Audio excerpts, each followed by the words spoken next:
World's biggest oil companies slash jobs as crude prices fall to record lows.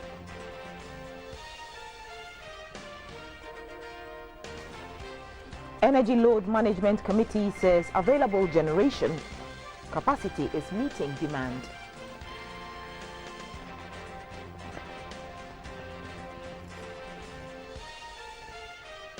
Sierra Leone considers more time in office for President Ernest Bai Koroma.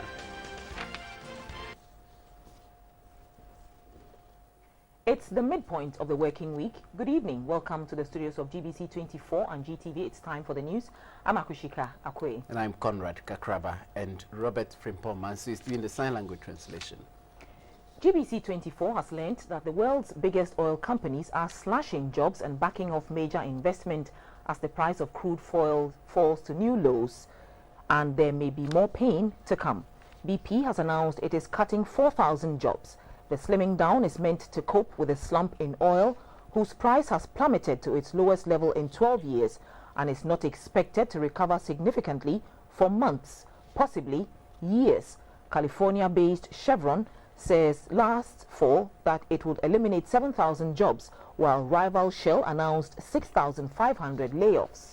Weakening demand in China, the world's second largest energy consumer, has helped drive the price down, and so has a stronger US dollar, which makes oil more expensive for buyers outside the United States. Members of the OPEC, that meanwhile, are refusing to cut back on production for fear of losing their share of the market to non-members like the US and Russia. And OPEC states, Iran and Iraq, whose industries have been offline for years because of conflicts and sanctions, are looking to start pumping more. And all this means prices are unlikely to bounce back soon. Meanwhile, the Nigerian authorities said on Wednesday that the country will not cut oil production even as nosediving crude prices caused by a global supply glut ravage continue. And U.S. crude oil prices have tumbled to a 12-year low, prompting OPEC member Nigeria to call for an emergency meeting to address collapsing prices that have drained the coffers of Africa's largest economy.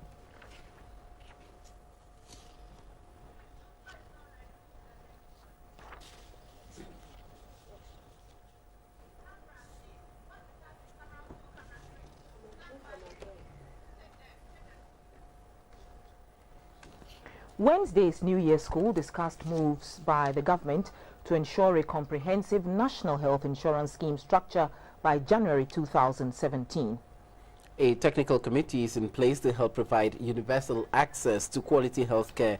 In an earlier session, the head of ICT at the Ghana Health Service, Mr. Samuel Kwashi, suggested that all health facilities in the country sign on to social media platforms to enable doctors to interact with patients on health issues. In Wednesday's session, it came up that government has set up technical committees to review the National Health Insurance Scheme to ensure a comprehensive structure by January 2017. The aim is to provide universal access to quality health care in the country. A senior lecturer at the Department of Public Administration and Health Services Management at the University of Ghana, Mr. Gordon Abekan Kroma, says the National Health Insurance Scheme can be sustained if funding and incentives are improved upon. For start, I would say that is one of the best things that happened to our country in terms of social interventions. Starting everything is entirely difficult, and I think that the managers of the system have tried their best. Yes, if you look at the indicators, there are some that are positive, there are some that also shows that we have a long way to go. And I think that by and large, what is important is for us as a people to begin to take a second look at this whole system. There are areas that we need to re-engineer if the system is got to be sustainable. As it is now, yes, there are a lot of positives, but there are a lot of challenges. If we don't deal with it now, then we're going to have a big problem on our hands. On the role of ICT in enhancing the capacity of healthcare professionals, the Executive Director for Healthy Ghana, Professor Ajimai Bedu Akosa, said health professionals need to be abreast of ICT to ensure active interaction with patients. ICT plays an integral role in strengthening primary health delivery and building foundations for addressing non-communicable diseases. Speaking on the topic, creating an enabling environment for ICT and health, the head of ICT at the Ghana Health Service, Mr. Samuel Kwashi, said, with a click of a mouse, it should be possible to access whatever information one needs about any health issue.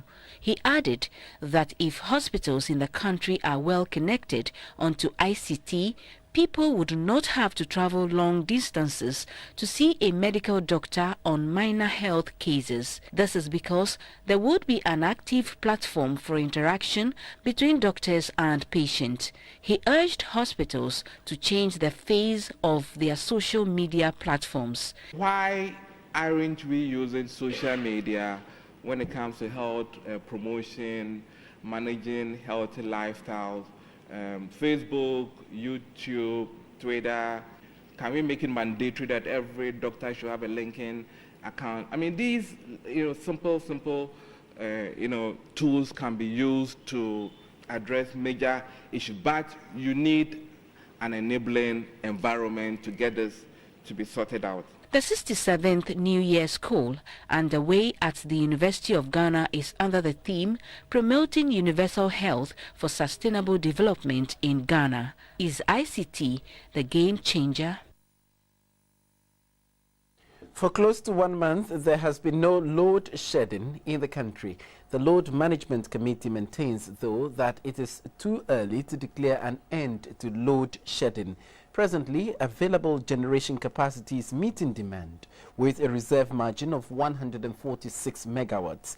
At a briefing in Accra, the chairman of the Load Management Committee, Mr. William Amuna, said barring any unexpected plant breakdowns, there would be enough generation capacity to meet demand in 2016. Abdul Hai Mumen has details of that story. Since 2012, the nation has been experiencing erratic power supply, referred to as DUMSO. This is as a result of inadequate production of power to meet the growing demand. In response to the situation, the government began putting in place measures to expand the power generation capacity of the country.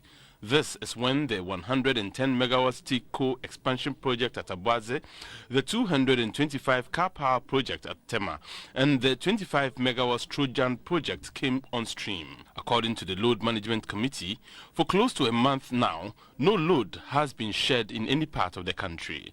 This is attributed to the fact that, unlike before, the nation currently has a reserve capacity of 6%, which is likely to go up to about 18% when other thermal plants are roped in. Close to a month now, the document GRIDCO sends to the Load Management Committee indicates load shedding 0 for ECG, 0 for NETCO, and 0 for industry. That means that we are not shedding load at all. As indicated earlier on, there are various challenges also in our distribution network. So once in a while, you may have your area going up, but that doesn't mean we don't have enough supply. In fact, presently, we have close to about 6% more than we need. There are fears that when the Tuabu gas processing plant shuts down for routine maintenance for about 2 weeks, the country might begin to experience DUMSO again. However, the Load Management Committee says VRA has procured over 600,000 barrels of light crude to run the thermal plants during that period. Very soon, Ghana Gas will be due for mandatory maintenance. That is supposed to take about 2 weeks. Now, if that happens, we could be losing over 600 megawatts because the plants in Abuaze run on gas from Ghana Gas. Now, we have put in place measures to ensure that adequate supply is maintained during this period. Now, during the period, VRA is going to run on light crude oil. And VRA has already procured 600,000 barrels of light crude oil that will be used to run the plants in Abuazi in order that we don't have any shortfall in generation for Abuazi during the period.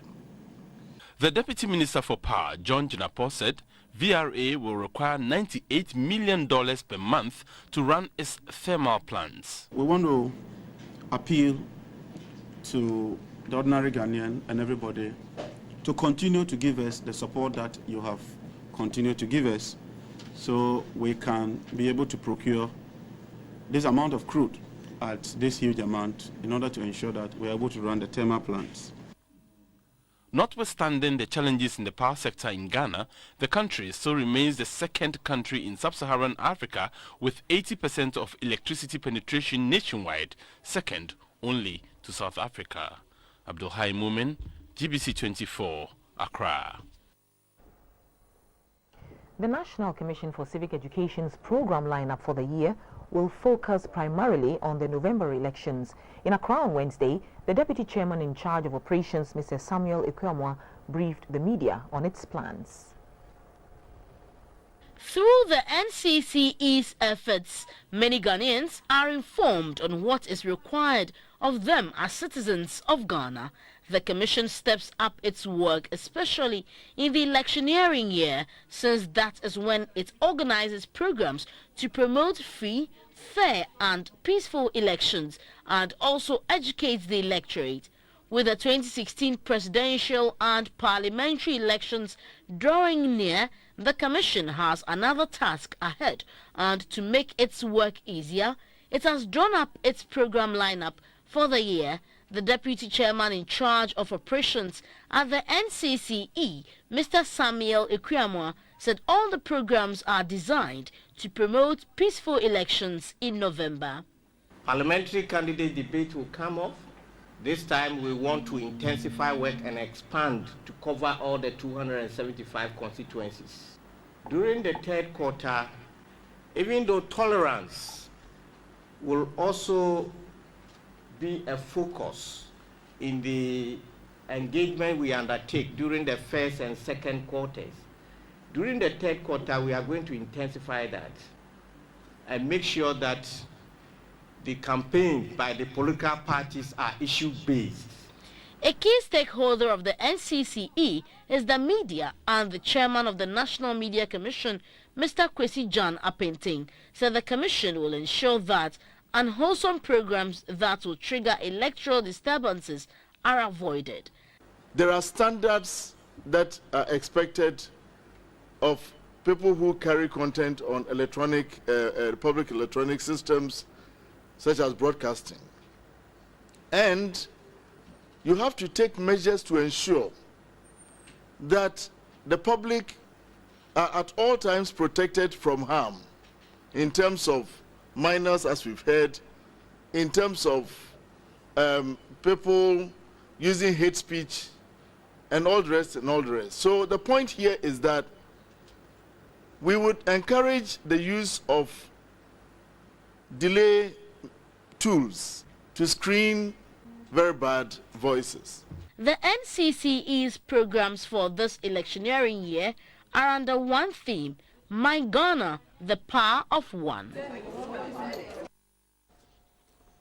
Etamale High Court has formally granted an indefinite injunction plea brought before it by the disqualified NDC aspirant.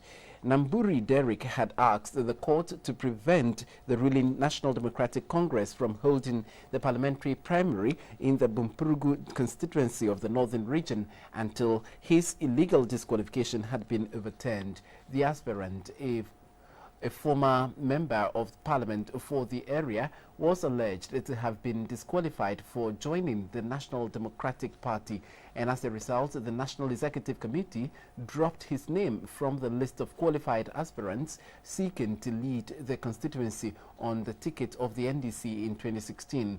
Bumpurugu remains the only constituency in the Northern Region yet to conduct the parliamentary elections. And earlier in the day, the Northern Regional Communications Officer of the NDC, Mr. Abdul Mumin Al-Hassan, spoke to GBC24 on the development which comes months ahead of the November polls.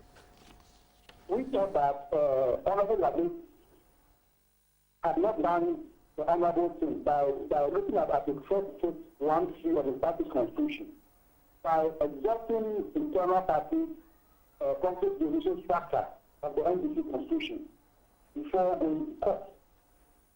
So, we succeeded in getting this injunction slapped on the party so that we could not run the primaries. All right. But at the time we are in court and we are waiting for the decision of the court. As the MPP has had their candidates on the ground campaigning, he has had the team moving around with him. We ask for people to say we don't have a candidate, and whether we like or not, it's going to affect us, even though we know the legal constituency is our constituency. Even though the current MP is an MPP background. But we are assuring people and people from that constituency that as a region, we will do everything possible. When we see this court issue, we are going to move on the ground and we explain issues, but I'm very sure that we'll be able to bring the feedback to them. Talks have taken place in Accra between former President Jerry John Rawlings and the presidential candidate of the PNC, Dr. Edward Mahama. The gynecologist turned politician led the PNC, a direct offshoot of the CPP, in the 1996 elections through to the 2008 polls before losing to Hassan Ayariga in the party's primaries heading into the 2012 elections. 2016 will be his fifth attempt at occupying the Flagstaff House, and Wednesday's meeting with Jerry John Rawlings saw him outline his vision. The meeting saw Dr. Edward Mahama brief former President Jerry John Rawlings on his vision for the country. Both men were on the ballot in the 1996 elections, which returned President Rawlings to power for a second term. At the meeting, Dr. Mahama expressed his displeasure with corruption, which he says is negatively affecting the country. He then went on to express his view on the administration's decision to give refuge to 2 detainees from Guantanamo Bay. Everybody in Ghana admits that corruption is endemic. And we have already seen evidence of violence, intra-party evidence of violence. In the midst of all this intra-party violence, I'm going into an election with a disputed voters register. I cannot imagine any better recipe for conflict.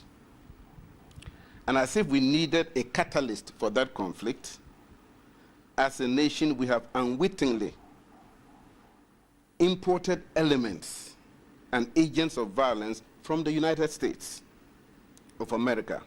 Former President Rawlings cautioned political party supporters against the use of provocative language as the country heads for the polls in November.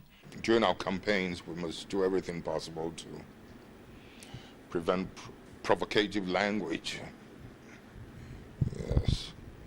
And to demand integrity from our supporters, our non-supporters, the traditional leaders,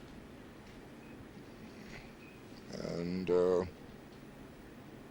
some of the preachers in the church houses as well, some of our Muslim leaders as well. I'm saying so because I think 2016 is going to be a very crucial year. It's going to be a testing time for all of us. I don't want to be as fatalistic as suggesting that it could be a make or break situation, but it is truly going to be a test for us as a people. Wednesday's meeting came weeks after Dr. Mahama held a similar meeting with another former president, Mr. John Ejikun Kufuor. Both meetings are seen as a move by the PNC candidates to carry out a serious campaign to win the presidency. Still on Wednesday, Dr. Edward Mahama joined the people of Ekuape Mampon to mark Aukudai, during which he explained his 2016 campaign theme, New Beginnings, New Deals and New Force, and promised that his government will abhor corruption and use the country's abundant resources to turn around the economy. Ekuape Mampon is home to Tetekwashi Memorial Hospital and Osaberima Otudate appealed to Dr. Mahama to renovate the hospital when he wins the elections. Reporting for GBC24, Gifty AG, Accra. The Controller and Accountant General's Department has organized an introductory program on the electronic salary payment voucher system in the Volta region. The participants who were from MDAs and MMDAs now have the needed training on salary validation processes, which are now a key requirement before salaries are paid. The voucher system is also to improve efficiency in payroll delivery in the country. The electronic salary payment voucher system is an electronic version of the paper salary voucher that must be validated electronically before government workers' salaries are paid. Officials of the Controller and Accountant General's Department say this is also expected to allow for easy and timely validation and submission of salary vouchers online to the Controller and Accountant General's Department before salaries will be paid. The new payment policy is expected to be fully operational next month. Heads of departments and management units were trained on the new pay policy system. The officer in charge of payroll management at the Controller and Accountant General's Department, Wisdom Mensah, said the new policy was a cost-saving mechanism to ensure efficiency in the country's payroll system. This policy is in line with the Financial Administration Regulation 2004 LI 1802, Regulation 306, which requires heads of department and management unit to examine and certify the personal emolument payment vouchers to ensure the accuracy and completeness of the payroll data. The Home Municipal Chief Executive, Fafa Adinyira, commended the Controller and Accountant General's Department for the effort to help clean the country's payroll system. She called on government workers to support the department to ensure that the new system, which will reduce the incidence of ghost names in the payroll system, works. Prior to the training program, the new policy was being implemented in 9 regions, with the exception of the Volta region. This is News Hour on GBC24 and GTV. We'll be back with business news. Good evening. You're most welcome to the business news. My name is Esther Edu. Banking supervisors within the West African Monetary Zone are meeting in Accra on ways to harmonize the regulatory framework and supervision practices in the monetary zone. Also high on the agenda is the implementation of the prudential norms and international financial reporting standards in the banking sector. The College of Banking of Supervisors in the West African Monetary Zone was established by the Committee of Governors in 2008 after the global financial meltdown.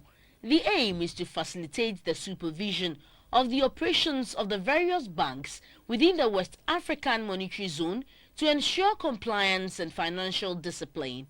Since 2008, the college has initiated a lot of policies to ensure compliance and adopt best practices within the financial institutions in the 6 countries in the West African Monetary Zone. The policies include the harmonization of the various regulatory and supervision practices in the various countries, prudential norms, as well as the implementation of the International Financial Reporting Standards IFRS in the banking sector.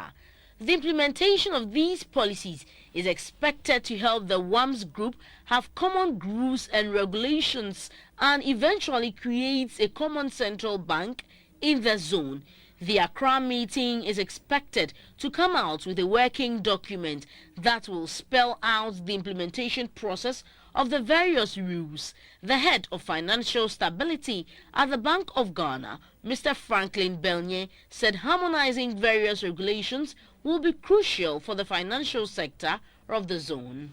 I'm saying that having a common central bank and a common currency is good, but it comes with challenges. And if you're unable to achieve that, then we can even harmonize our banking systems, harmonize our tax systems, harmonize trade policies and all that.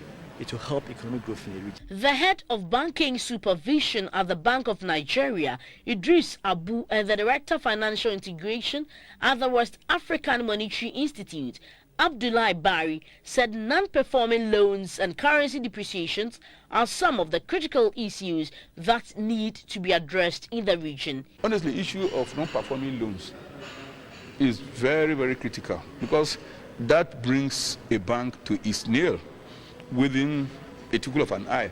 Because when you take a loan and not performing, of course, the bank will be made to make a provision from its capital.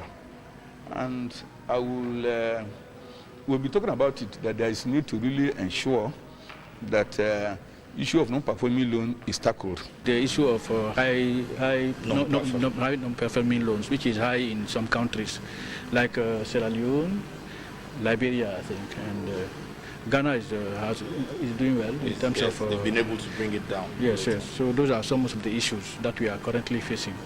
A senior economist, financial integration at the West African Monetary Institute, Kemi Mansari, expressed concern about the threat of rising inflation in the monetary zone. The key driving force, which we found in the study, are inflation and exchange rate depreciation. So for you to tackle dollarization, then you have to tackle those. You cannot have a high inflation, then you want to fight dollarization.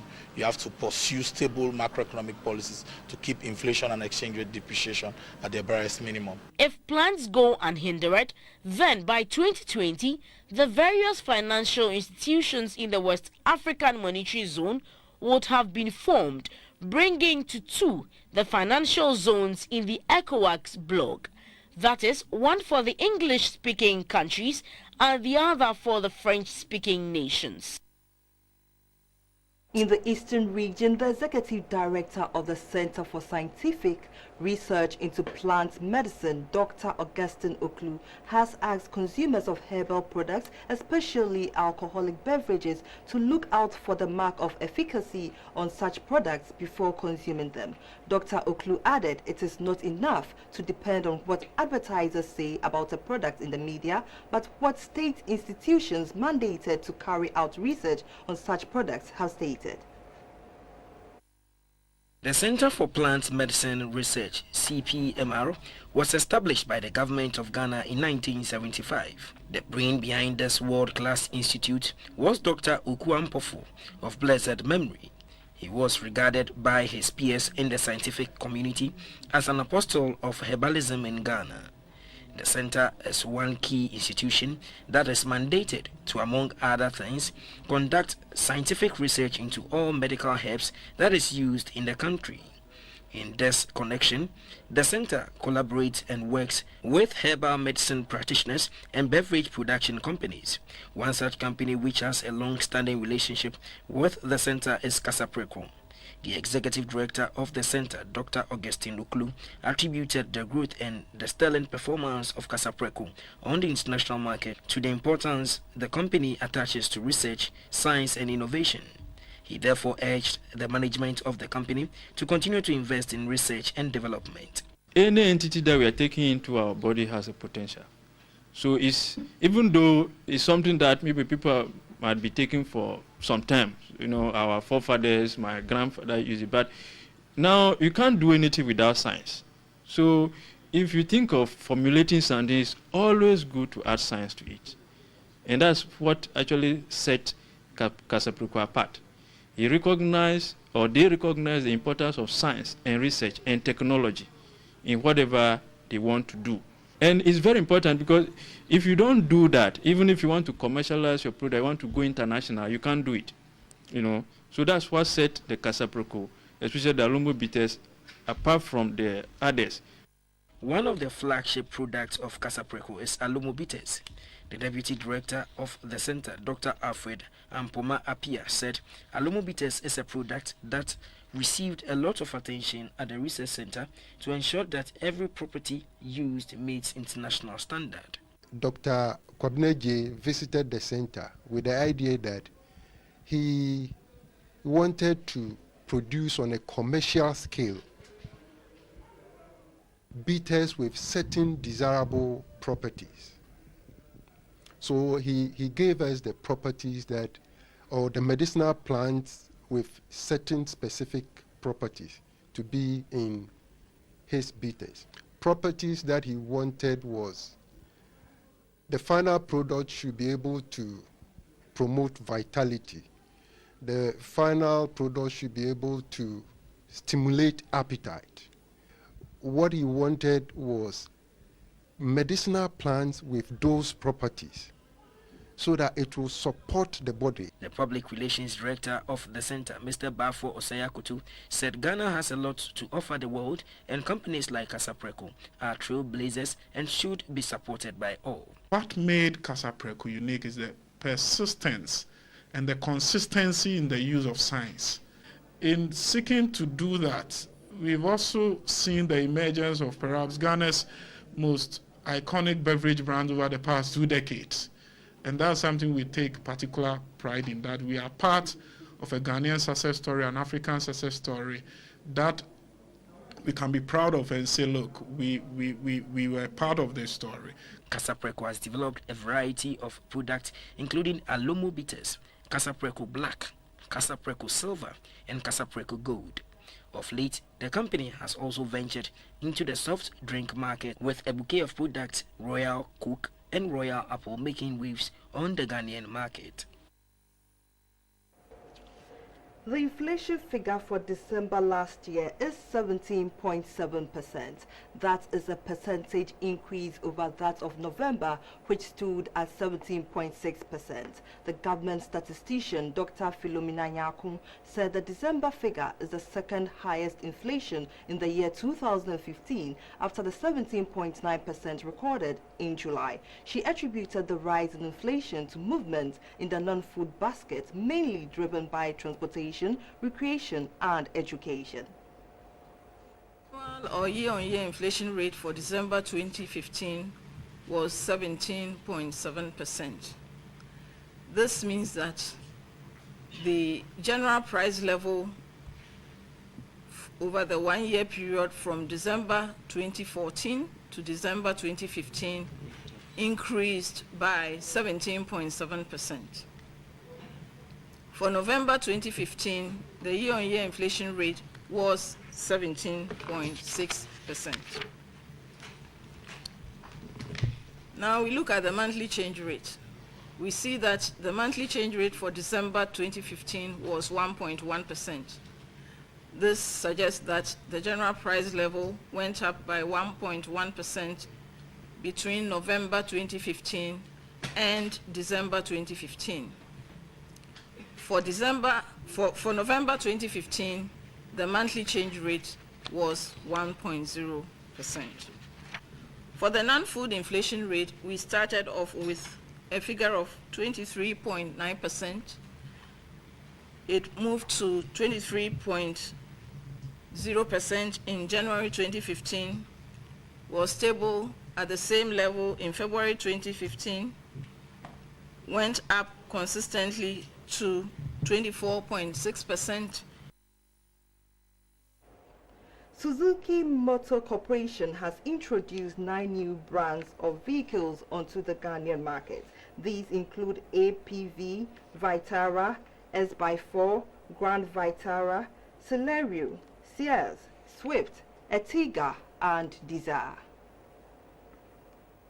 The Japanese company was originally established in 1909 as Suzuki Loomworks with a focus on designing and producing advanced weaving units for domestic and global markets. Later, in 1937, the company added vehicle manufacturing to its product line. Now, it is one of the world's leading producers of sports utility vehicles, SUVs. In Ghana, Silver Star Auto has a Suzuki franchise. 9 new versions of Suzuki vehicles have been introduced onto the Ghanaian market, including 3 SUVs, 5 saloon cars, and a van. The SUVs include the Grand Vitara. This is a new 4x4 vehicle with engine capacity of 2.4 L, with seating capacity of 5. The Ertiga is a 2-wheel drive vehicle with an engine capacity of 1.4 L. and 7-seating capacity and USB Bluetooth auxiliary port with a 3-year warranty. The Ciaz is equipped with highly advanced features like camera-assisted reverse parking and keyless push-start system. Along with that, intelligently designed features like rear AC vents, personal reading lamps and rear sunshade ensures complete comfort for the passengers. Speaking at the official launch, the chief executive of Silver Star Auto, Mr. Nuhad Kalmoni, assured customers of a driving experience that is worth every peso spent. Silver Star Auto Limited would like to assure all of its clients that when you buy a Suzuki car from us, we are standing behind you all the way. The assistant manager, Suzuki Motor Corporation, Japan, Tiachi Okamoto, said the vehicles were designed to meet the needs of the terrain in Africa. It is very fortunate and proud that these two companies with over 100 years history are now synchronized to provide Suzuki vehicles here in Ghana and to serve customers with the full commitment to the customer satisfaction. Launching the new Suzuki cars, the Chief Director of the Ministry of Transport, Mr. Chumesi Ankraselbi, urged vehicle manufacturers to ensure that vehicles brought into the country are climate change compliant. And that's all by way of business. Have a good evening. Some health news brought to you by FPAC. FPAC blows your pain away. The Ministry of Health is yet to start a mass vaccination for yellow fever, especially in the West Gonja district and those areas considered highly susceptible to the disease. Children 9 months old and above are being vaccinated to ensure no child contracts or dies from the disease. In a telephone interview with GBC24, the Northern Regional Director of the Ghana Health Service, Dr. Jacob Mahama, blamed the recent outbreak in the affected district on the low coverage of the immunization exercise held in 2011 and the fact that the area has a high migrant population. And as a preventive measure, mosquito nets are being distributed to residents. Where is this outbreak coming from? If you are vaccinating the people, how come we are having this outbreak in your district? Yeah, it could be that those people who got affected were mixed during the mass campaign in the year 2011. And also, not everybody actually gets vaccinated during our vaccination exercises. We have a target that we need to meet at least 90%, and on the vaccine at least 80%. Because when the critical mass the population are vaccinated, they protect those who are not vaccinated. It could be that those who are not vaccinated were those who are affected. And then where we actually have the cases from the sub-district, that's the Bushman sub-district, during the 2011 mass campaign, they had the lowest coverage, less than 80%. So that could also account for the outbreak. So everybody, whether you are vaccinated or not, we don't ask whether you have been vaccinated or not, but we vaccinate everybody. And that district is peculiar because we have a migrant population, we have planet herdsmen who move anytime they want to move. There are hunters who go into the forest where they are likely to be bitten by the mosquitoes. And when they are not immune, even when you are vaccinated, you have to self-convert before you can actually be immune to the yellow fever. So the producers of Awake Purified Drinking Water have donated 20,000 Ghana cedis to the National Cardiothoracic Center at the Kolebu Teaching Hospital. The donation will go directly to support the center to save lives of patients who need assistance to undergo heart surgery. Casapreco Company has also launched the One for Life campaign to raise funds to support the center. Purified drinking water is the latest product of Casapreco. Management of the company, as part of its corporate social responsibility, is joining hands with the Cardiothoracic Center in Accra to help save lives of people with heart diseases. To fund this project, 1 pesewa of every 500 ml and 2 pesewas of every 1.5 liter of bottled water purchase will be donated to the Cardio Center. The target is to raise 100,000 Ghana cedis annually. The group chairman of Casapreco, Dr. Kwabneje promised a personal monthly contribution of 10,000 Ghana cedis to the center for 6 months. We are all aware that the heart is one of the most important organs of the body. Of course, it is the engine of the body. Awake Water is one of our recent innovations brand, and it is charity driven.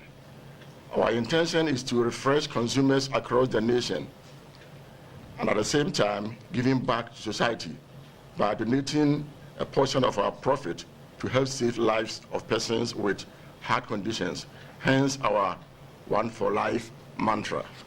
The director of the Cardio Center of the Kolebu Teaching Hospital, Dr. Lawrence Rebo, said the partnership with Kasapreko will help save the lives of people who cannot foot their health bills. We have this center, which was established sometime in 1989. And over the years, it has blossomed to what it is today. We had the able leadership of Professor Pimpon Boatin, and now we have a team of homegrown Ghanaians who are in charge of this center, and we hope that it will even grow to a much more established center than what it is now.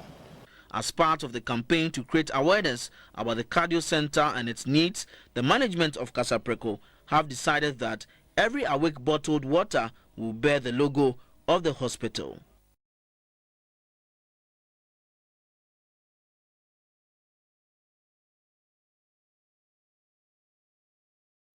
In other news, a government spokesman has been quoted as saying that Sierra Leone's leader, Ernest Bai Koroma, is not seeking to stay in office after 2018, despite calls for him to do so.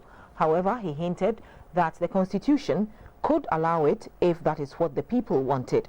Supporters argue that the 18-month emergency caused by the Ebola outbreak interrupted Mr. Koroma's plans, and he should have more time to complete them.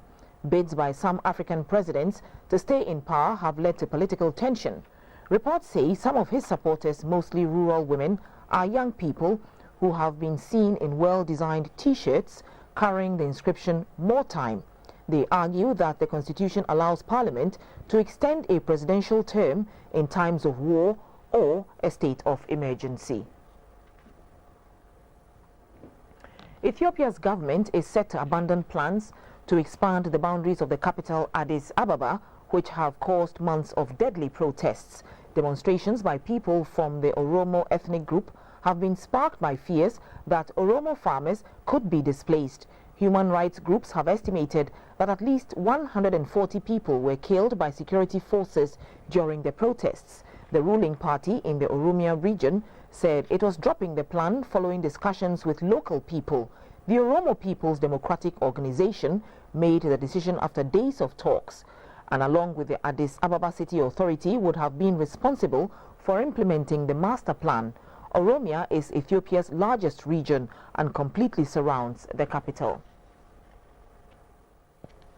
We have sports next.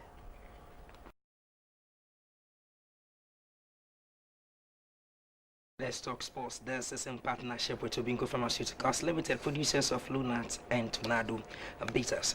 The president of the West Africa Football Union, Zone B, Kwesi Nyantakyi, has outlined new plans for the next 4 years. Delegates from 7 WAFU member countries, namely Nigeria, Niger, Benin, Togo, Cote d'Ivoire, Ghana and Burkina Faso, converged on the Mervenpick Ambassador Hotel in Accra for the 2016 WAFU Congress. High on agenda was the election of a president.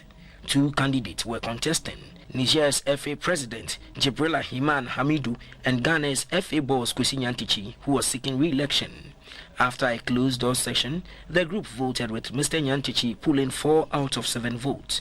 Addressing the media after the Congress, Mr. Nyantakyi expressed how he felt before the crucial vote. When you win a match, what a penalty shootout.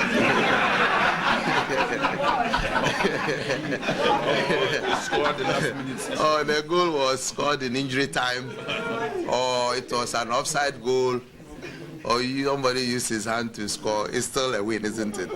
Yeah. I really didn't know it was going to be this close. But it shows the level of awareness and interest people have in governance, taking part in governance. And so out of the 7 members who voted, 4 of them thought I should continue, 3 thought otherwise. And I respect their decision. But you know the most frightening aspect of it? When the votes were counted, the first 3 votes went to my opponent. Yeah. Then the next 4 came to me. So when it got to the last vote, I didn't know whether it was for me or not. He spoke about his plans for WAFU. In the next 4 years, the focus of the union will be to organize competitions. We will therefore look at the youth competitions, women's competitions, the senior ones, as well as the interclub competitions. The members agreed that we should look at introducing an interclub competition that will be played along the same lines as the CAF interclub competition. The clubs will have to bear their own cost of transportation, honoring matches within the sub-region. That's what we're going to do. And we hope that we'll get the participation. Mr. Nyantichi will serve a new term as the head of the sub-regional football body from 2016 to 2020.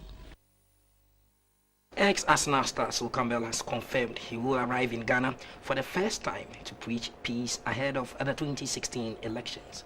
Campbell will join ex-Black Stars captain Stephen Appiah and other world-renowned players in 2 matches put together by Primeval Media Ghana to promote peace as Ghana goes to the polls.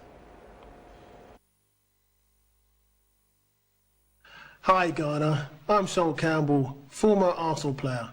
I'll be joining Stephen Appiah and Jules Boateng in Accra on January the 18th to launch the Unity match and have a football forum at the banquet hall at 6 p.m. The match is in aid of sustained peace in Ghana's election year. See you on January the 18th. 2 leading candidates for next month's FIFA presidential elections have brought their campaign to Accra. The duo were His Royal Highness Prince Ali Al Hussein and Sheikh Salman bin from Al Khalifa. 2 FIFA presidential hopefuls yesterday laid out their respective visions for world football as they attempted to woo members of the WAFU Zone B ahead of the FIFA presidential elections on February 27th.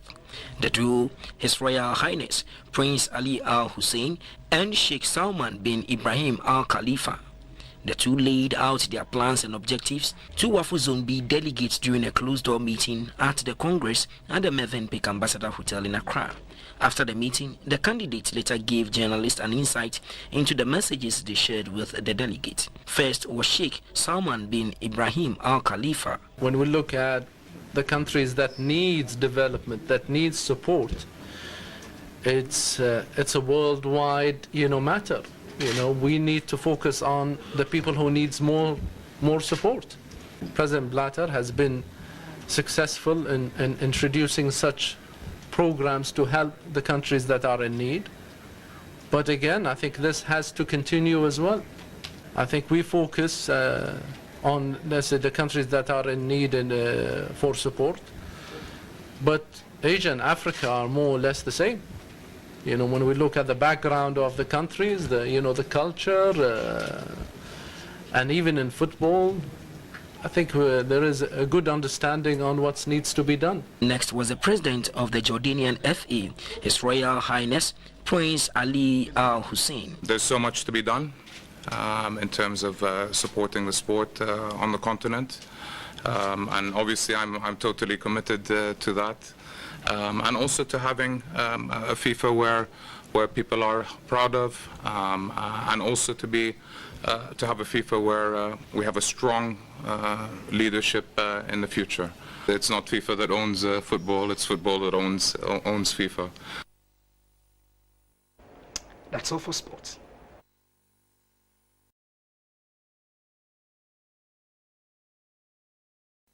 Hello and welcome to the entertainment in our segment of the news. My name is Micheline Tucker.